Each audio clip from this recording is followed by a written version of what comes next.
Bom dia a todos e todas. Saúdo as autoridades da mesa. E não vou nominá-los todos, porque eu quero economizar um pouco do tempo, para que a gente aproveite o resto desse dia maravilhoso aqui em União da Vitória.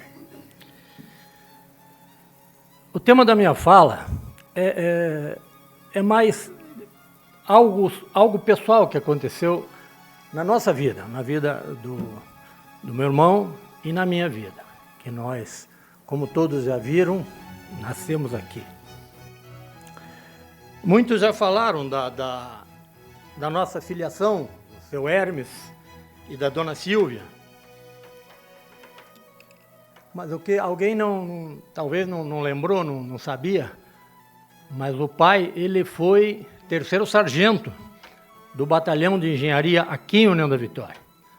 Ou Porto União, acho que é Porto União que fica, né? Mas para mim, Porto e União é a mesma coisa, né?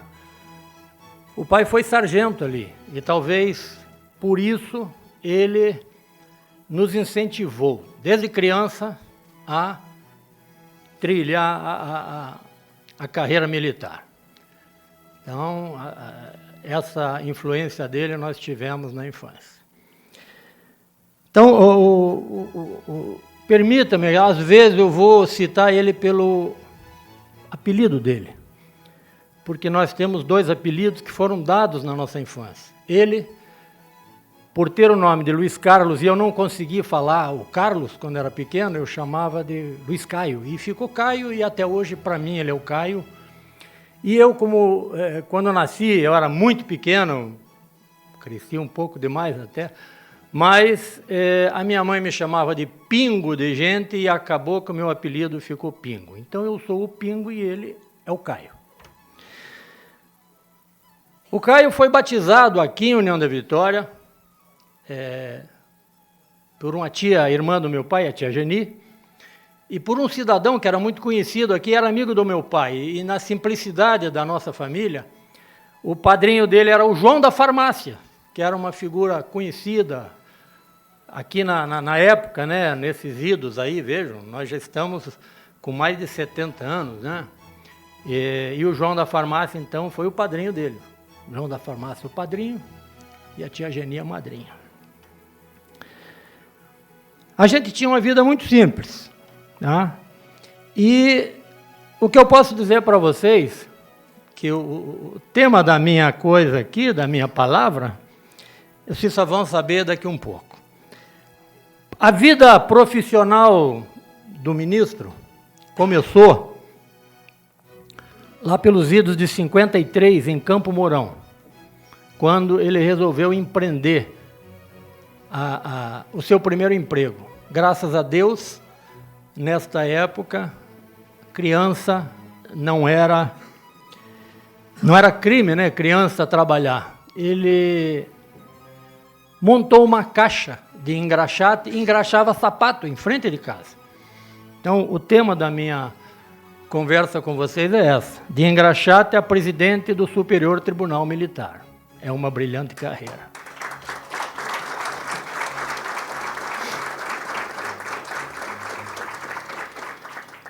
E aí a nossa vida continuou. O pai, ele na época da guerra, ele casou. Ele não sabia disso e casou. Acabou que foi preso lá no quartel, porque casou, porque não podia, não sei o quê. Acabou saindo e fez concurso para a polícia. E foi onde ele levou a vida dele na polícia. Começou como escrivão e chegou a, como já foi citado aqui pelo desembargador Keppen, mais alguém citou, não lembro agora, o pai chegou a diretor da polícia, a delegado-geral da Polícia Civil no Paraná, que era o mais alto cargo que ele podia chegar.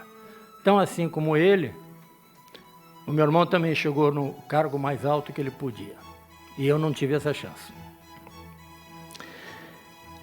Nossa infância começou, a gente morava na Água Verde, ali em Curitiba, e chegou um circo chamado Irmãos Queirolo. Se posicionou na frente de casa, e a nossa casa serviu de guarda todo o material deles enquanto eles montavam aquelas coisas que naquela época circo era muito comum, né, ter. E esse circo ele tinha tudo, ele tinha palhaço, trapezista, tinha até tourada, que eles montavam uma arena ali e toreavam ali na frente. Ali. E nós, por morarmos na frente e concedermos o terreno da gente, que era bem comprido, tinha até um campeão de futebol no final, eles nos deram permanente. Então a gente entrava no circo a hora que queria, quando queria, e era tratado como com certas regalias, né? Houve, inclusive, um concurso de quadrinhas, naquela época, fazer quadrinhas, né, num Dia das Mães, e nós ficamos em primeiro e segundo lugar. Até, na época, achei... Né, mas, perguntem quem ficou em primeiro e quem ficou em segundo. Né? Primeiro ele, segundo eu. Nossa mãe, querendo nos dar cultura, nos levou uma vez, não sei se você lembra disso, Caio, no Cine Marajó, em Curitiba, um cinema antigo que hoje não existe mais, e lá nós fomos para assistir um filme chamado Madame Butterfly. Não sei se alguém assistiu esse filme. Se não assistiu, não assista nunca.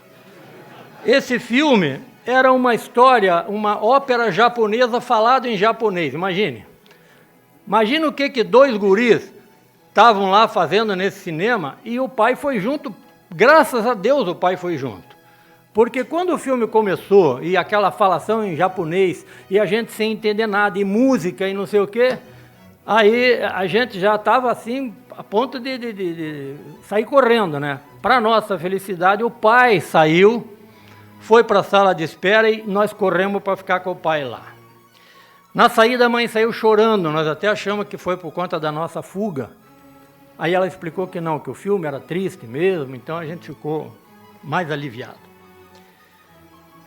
Talvez por aquela faceta de milico do pai, quando abriu o Colégio Militar em 58, ele fez questão que o meu irmão, que já estava na idade de fazer, fosse para o Colégio Militar, fizesse o concurso e entrasse lá. Claro que ele passou, sem problema nenhum. Eu tenho uma diferença para ele de 2 anos, exatos 2 anos.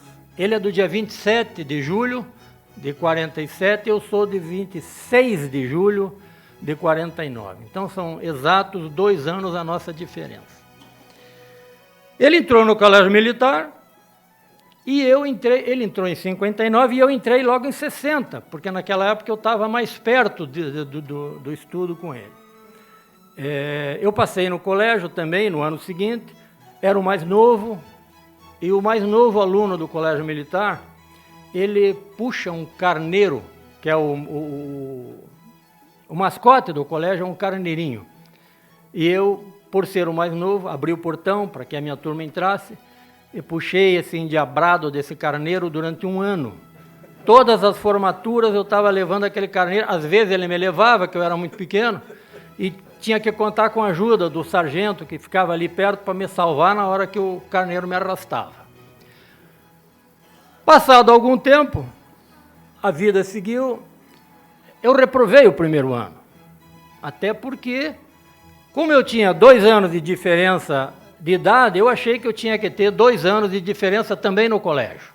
Apesar do pai não acreditar, não querer, a mãe, mas eu reprovei. Aí fiquei 2 anos atrás e a minha vida aí seguiu os passos dele. Aonde ele ia, eu segui atrás. Ele foi para a escola preparatória. Eu não quis ir, eu quis ficar um pouco mais em Curitiba e esperei chegar até, na época, 3º científico para ir para Agulhas Negras. Ele não, ele foi para a preparatória, terminou o científico dele na preparatória e de lá ele foi para a AMAN. Eu digo para vocês que foi graças a Deus ele ir para a preparatória, porque eu passei a ter uniformes novos no Colégio Militar. Porque até então, todos os uniformes dele passavam para mim. Eu nunca tive um uniforme novo até a saída dele. Então, eu fui o cara mais feliz do mundo quando ele passou para Campinas e foi. Apesar de que a gente sempre se deu bem, mas eu tive um bônus, né? Uniforme novo. Porque até então eu ia com uniforme velho. Nunca achei ruim disso, porque todo mundo achava que eu era veterano também, né? Então, ninguém mexia comigo, aquela coisa. Bom, ele entrou na MAN, eu fui logo depois, 2 anos depois, eu fiz concurso para a MAN, passei também, e a vida seguiu. Quando eu cheguei em Resende, na Academia Militar das Agulhas Negras, lá existe o trote. Trote são brincadeiras, entendeu? Ninguém dá trote que machuque, que prejudique nada. Não existia o que hoje chamam de bullying, aquelas coisas aradas todas que hoje tem, né? Na época não tinha, imaginem há quantos anos atrás. E eu cheguei lá todo empruado, porque eu tinha um irmão no 3º ano, pô. Meu irmão estava no 3º ano. Meu irmão era titular do time de futebol da Academia Militar, ele era centroavante do time da Academia. Pô, eu achei que ninguém ia chegar perto de mim para dar trote. Ledo engano. Tomei trote feito diabo. A turma de cavalaria, Varjão, Vilarinho, Marzulo, esse Varjão era a figura do diabo dando trote, entendeu? Morria de medo dele, a gente morria de medo do pessoal de cavalaria. Ele chegava com aquelas botas batendo com um pauzinho nas pernas, assim. Assustador. Quem me ajudou um pouquinho foi um colega nosso de Curitiba também, o Coelho, amigo pessoal dele, e meu depois. E ele me salvou do trote, porque nós, na juventude, namoramos 2 irmãs. Então, ficamos muito amigos e ele me deu uma proteçãozinha de leve para que eu não tomasse tanto trote.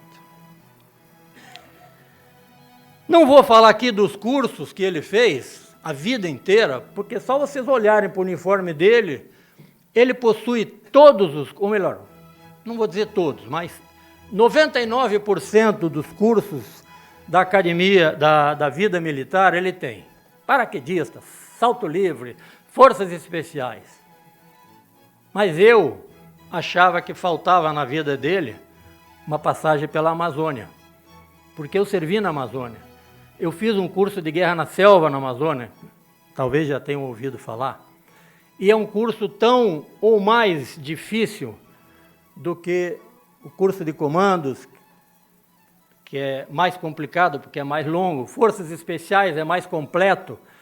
O meu foram 4 meses dentro da selva, também difícil, e eu consegui terminar esse curso, me formei, ajudei depois na instrução lá, inclusive, e falei para ele, quando ele estava prestes a sair general de exército, que é o último posto, eu já estava na reserva, eu falei para ele que eu achava que havia uma lacuna na carreira, dele não ter passado na Amazônia, e eu acho, isso é uma opinião minha, pessoal, que todo oficial deve passar na Amazônia para conhecer a Amazônia, que muita gente não conhece a Amazônia, só ouve a Amazônia nesses noticiários todos aí, que muitos deles distorcem coisas que lá acontecem. O Exército está em todas as localidades. Os nossos tenentes, quando vão para lá com as esposas ainda novas, com 20 e poucos anos, eles funcionam, basicamente, além de ser o comandante dali, eles funcionam como um prefeito, como o secretário de saúde, as esposas são professoras, então é uma vida que quem tiver oportunidade vai conhecer, para ver o esforço que o nosso Exército faz em toda a nossa fronteira amazônica. Acho que, para calar minha boca, que eu falei que ele não tinha experiência amazônica, ele foi nomeado comandante do Comando Militar da Amazônia, na época se chamava assim, hoje mudou. Mas o Comando Militar da Amazônia, para que todos tenham ideia, é a maior força, é o maior comando em extensão territorial do mundo, não é do Brasil, do mundo. Então ele comandava a maior área do mundo, entregaram na mão dele. E, para variar, ele tirou com brilhantismo, ficou lá o tempo que tinha que ficar, esperando a sua ida para a reserva. Né? Os filhos dele, hoje, os dois meninos que hoje são coronéis também, eu tive a honra de, na formatura do Eduardo, que foi o primeiro a sair, eu doei a minha espada para ele. A espada que eu usei na minha vida militar inteira, eu dei para que ele usasse na vida militar dele. Até hoje eu brinco com ele. que eu dei para ele a minha espada, porque ele, como ele é um pouco mais alto que os outros irmãos e que o pai também, ele podia usar a minha espada, que ele não ia arrastar no chão, porque a espada era grande, né? E está com ele até hoje. Bom, quando eu achei que ele ia para casa, depois de 12 anos de general, foi ele nomeado para o Superior Tribunal Militar, onde ele ficaria até atingir a idade de 75 anos, que é o que vai acontecer agora, como já falaram aqui. Em julho, no dia 27 de julho, ele vai ter que pendurar a chuteira, cuidar da Dona Rosa, cuidar dos netos, que é o que eu tenho feito, cuidar da minha esposa e dos meus netos. Do meu neto, né? Porque as minhas netas já estão grandes, não querem nem olhar para mim, né? O pequenininho é que vive com a gente lá. E, veja bem, o que eu queria dizer para vocês é que eu me acostumei com esse sucesso dele. Então, o sucesso dele, o brilhantismo dele, para mim, já não me causa surpresa, porque sempre foi assim. Sempre ele foi o que estava na frente. Inclusive, lá em casa havia uma diferença muito grande. O meu pai era totalmente pelo lado dele. Acho que porque ele torce para o mesmo time, ele torce para o Atlético e eu sou coxa. Então, o pai, ele era os denguinhos do meu pai, entendeu? Mas eu não me incomodava. Por que eu não me incomodava? Porque a minha mãe era totalmente do meu lado. Então, havia uma compensação da minha mãe e do meu pai, né? O pai ficava com ele, a mãe ficava comigo, e assim nós também, no nosso 70, quase 73, porque eu vou fazer 73, nos nossos 70 e tantos anos de vida, nós nunca tivemos uma discussão, quiçá uma briga. Nunca brigamos. Difícil, né?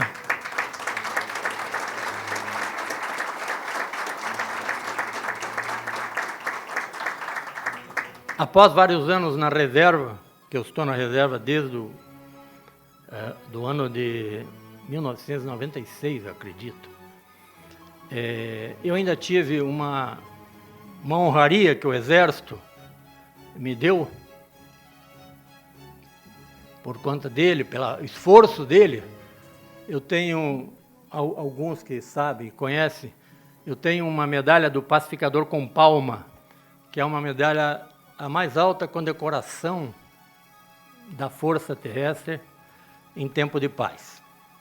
E eu tive um ato de bravura com o risco da vida lá por 1980, e apesar de constar das minhas alterações, algum comandante meu tentou buscar e não conseguiu. E ele tomou minhas dores e falou lá com quem de direito, e a pessoa falou que não, que eu tinha que ter recebido. E aí eu acabei recebendo em 2021 a minha medalha, que eu ostento com o máximo orgulho, está aqui no meu peito hoje, tá? Pouquíssimos oficiais da minha turma, que são 320 oficiais, somente 7 têm essa honraria. E eu, graças ao meu irmão, tenho. Meu irmão, vou finalizar para não cansar vocês.